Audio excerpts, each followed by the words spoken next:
With Scorpion returning to the spotlight thanks to his latest big screen appearance in Spider-Man Brand New Day, a lot of fans are asking one question: who exactly is Matt Gargan, and why has this guy been such a major part of Spider-Man's world for nearly 60 years? To casual fans, Scorpion might just be remembered as the guy in the green armor with the giant mechanical tail. He rarely gets mentioned alongside names like the Green Goblin, Dr. Octopus, or Venom, which is kinda surprising because Matt Gargan has one of the strangest, darkest, and most unpredictable histories in Spider-Man comics. But what makes Gargan interesting isn't just the armor, the upgrades, or even the fact that he eventually became Venom himself. At his core, Matt Gargan is the story of a normal man who was given extraordinary power and spent decades convincing himself that everyone else was responsible for what he became. Unlike many of Spider-Man's greatest enemies, Gargan wasn't born into a life of tragedy. He wasn't a genius trying to reshape the world, a scientist destroyed by his own experiment, or someone searching for revenge after losing everything. He was just a struggling private investigator who wanted money, wanted recognition, and accepted an offer that completely destroyed his life. The Scorpion identity gave him power but cost him his humanity. So today we're taking a look at the complete history of Matt Gargan. Before we jump in, I'd like to give a quick thank you to everyone who's supporting the channel through memberships. Your support is the reason why I can continue to make these videos.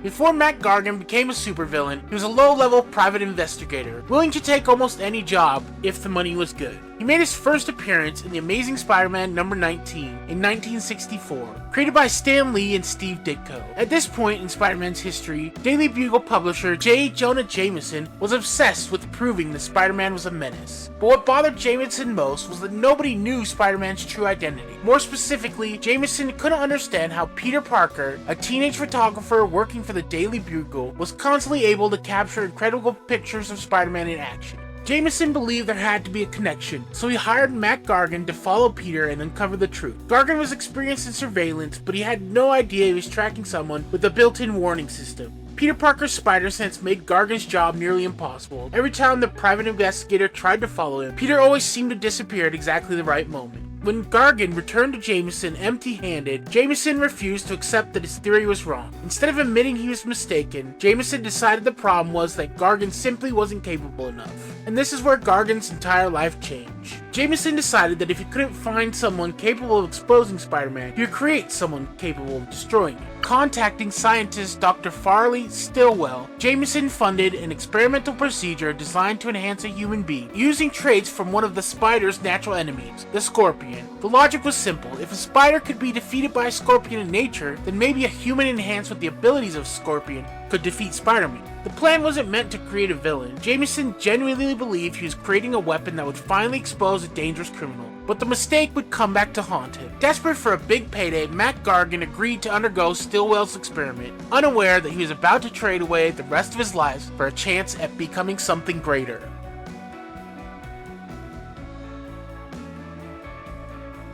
Matt Gargan entered Dr. Stillwell's laboratory as a struggling investigator. He walked out as one of Spider-Man's most dangerous enemies. The experiment was a terrifying success. Stillwell's procedure enhanced Gargan's physical abilities, granting him superhuman strength, speed, agility, and durability. When Spider-Man first confronted him in The Amazing Spider-Man number 20, Peter quickly realized that this wasn't a normal criminal. Gargan was stronger than him, tougher than him, and capable of overwhelming him in a direct fight. On top of his enhanced abilities, Gargan was equipped with a specialized armored suit featuring a long mechanical tail. The tail gave him incredible reach and turned him into exactly what Jameson wanted, a predator designed specifically to hunt a spider. But the experiment had unexpected consequences. The procedure didn't just change Gargan's body, it began changing his mind.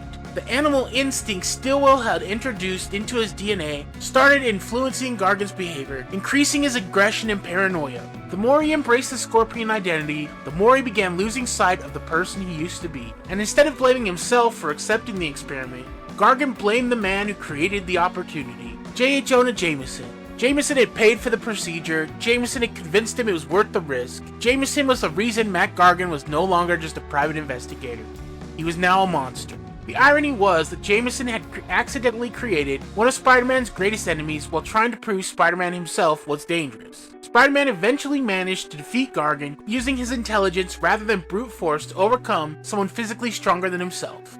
Meanwhile, Dr. Stillwell realized the horrifying consequences of his work and attempted to create an antidote to reverse the transformation. However, before he could fix his mistake, Stillwell died during the chaos in his laboratory. Mac Gargan was left permanently trapped as a Scorpion, and from that moment forward, he had spent decades trying to prove that becoming a monster was everyone else's fault except his own.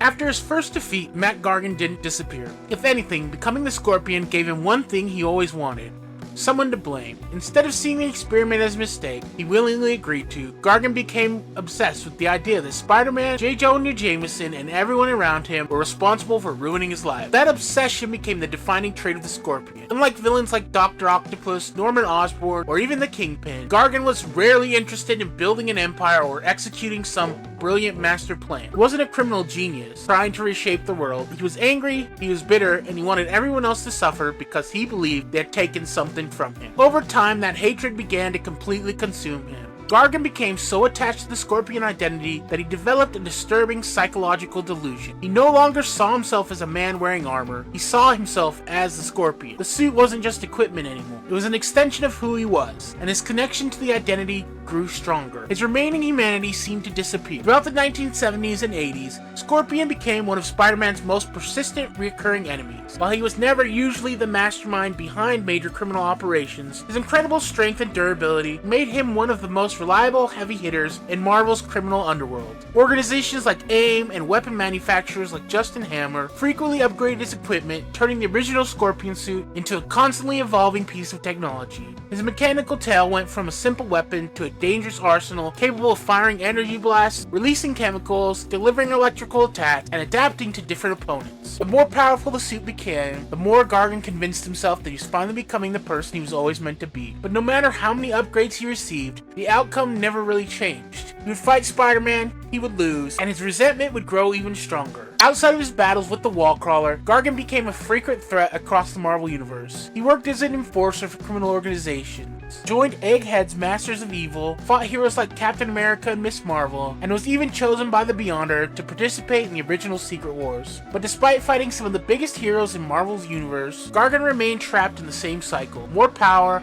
more anger, more failure. The Scorpion wasn't someone searching for redemption, he was someone who kept upgrading himself because he refused to accept that the biggest thing holding him back was himself.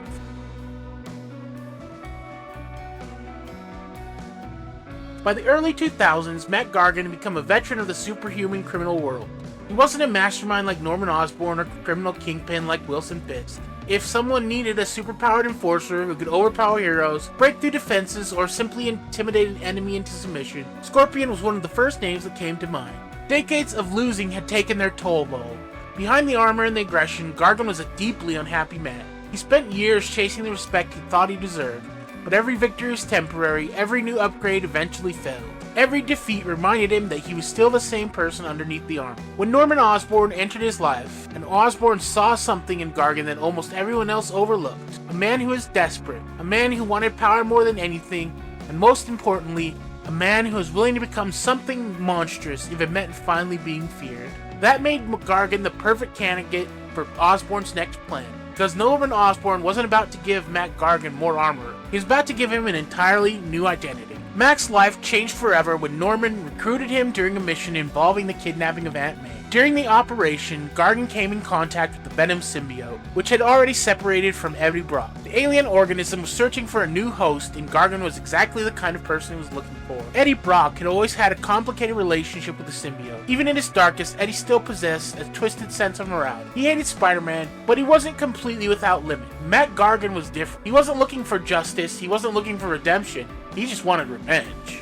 The symbiote amplified everything already inside him: his anger, his hatred, and his violent impulses. Instead of creating a darker version of Venom, the Bond created something much more unstable. A Venom without restraint. A Venom that enjoyed being a monster. Physically, this version of Venom was terrifying. The symbiote transformed Gargan into a massive, savage creature that was far more animalistic than Eddie Brock's original version. And unlike Eddie, Gargan embraced it. For the first time in his life, he wasn't the weak guy who got ignored or defeated. He wasn't the failed private investigator who couldn't uncover Spider-Man's identity. He was someone everyone feared. During his time as Venom, Gargan became one of the most dangerous versions of the character. He served alongside Norman Osborn's Sinister 12, and later became a part of the government-controlled Thunderbolts. However, his lack of control quickly became a problem. The government didn't trust him, and for good reason. Gargan was violent, unpredictable, and constantly at risk of letting the symbiote completely take over. To keep him in control, authorities implanted devices into his body that could deliver painful electrical shocks, force the symbiote into submission. But Gargan didn't care. The pain was worth it, because after decades of being treated like a joke, Gargan finally felt powerful. He'd gone from being Spider-Man's failed enemy to becoming one of the most terrifying versions of Venom ever created. The problem was that becoming Venom didn't fix Gargan's life. It only made the worst parts of him stronger.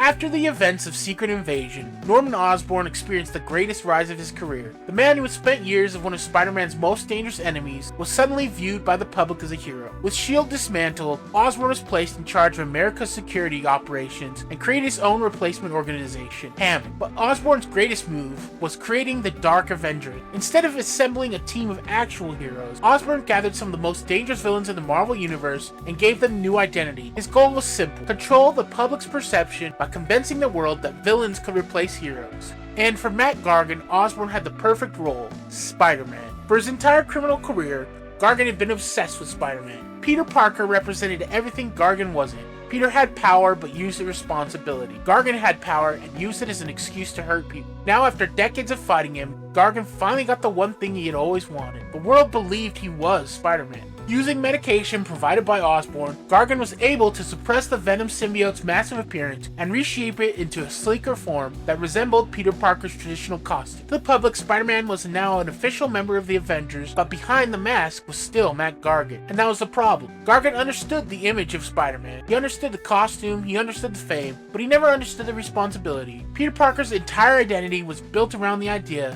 that having power meant having the obligation to use it properly. Gargan saw the Spider-Man identity as a trophy, a symbol that he had finally surpassed a man who had defeated him for decades. Instead of using the opportunity to become a hero, Gargan used it to satisfy his own cruelty. He terrorized criminals, threatened innocent people, and even used his new identities to psychologically torment Jonah Jameson, the man who had originally created the Scorpion. But the disguise couldn't last forever. During the siege of Asgard, Osborn's empire collapsed. The real Avengers exposed the truth behind the Dark Avengers, Osborn was defeated, and Gargan lost everything once again. The world no longer saw him as Spider-Man. The symbiote was taken away, and Matt Gargan was left with nothing but the consequences of every choice he had made.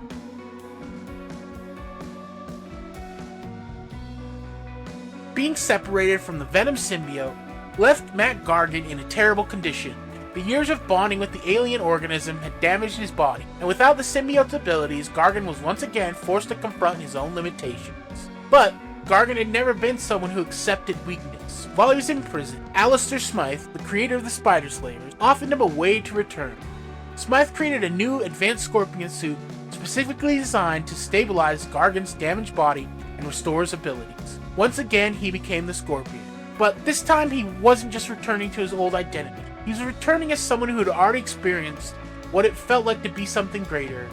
And now he was back where he started. During this period, Gargan became involved with major Spider-Man events, including Spider Island and the Superior Spider-Man era.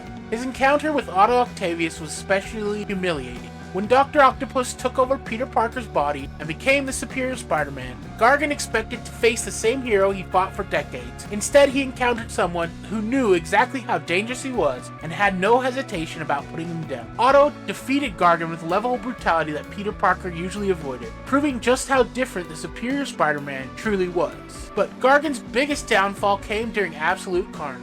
Carnage, empowered by the Dark God Null's influence, began hunting down anyone who had ever bonded with the symbiote. His goal was to collect the symbiote codices hidden within their bodies. Gargan became one of his targets. During a confrontation with the symbiote-powered Norman Osborn, Gargan was brutally injured. His spine was shattered, leaving him paralyzed from the waist down. For a man whose entire identity was built around physical strength, it was devastating. Once again, Gargan had lost everything, and once again he blamed someone else. This time he blamed Eddie Brock. He blamed Venom, He blamed the entire symbiote world that had given him power and then taken everything away. With his body broken and his old identity gone, Matt Gargan reached a new low. But instead of accepting what had happened, he did what he always had done. He looked for something else to blame. Gargan believed Eddie Brock and the Venom symbiote were responsible for destroying his life. In his mind, becoming Venom had been the greatest mistake he ever made. So, he decided to create something specifically designed to destroy everything connected to symbiotes.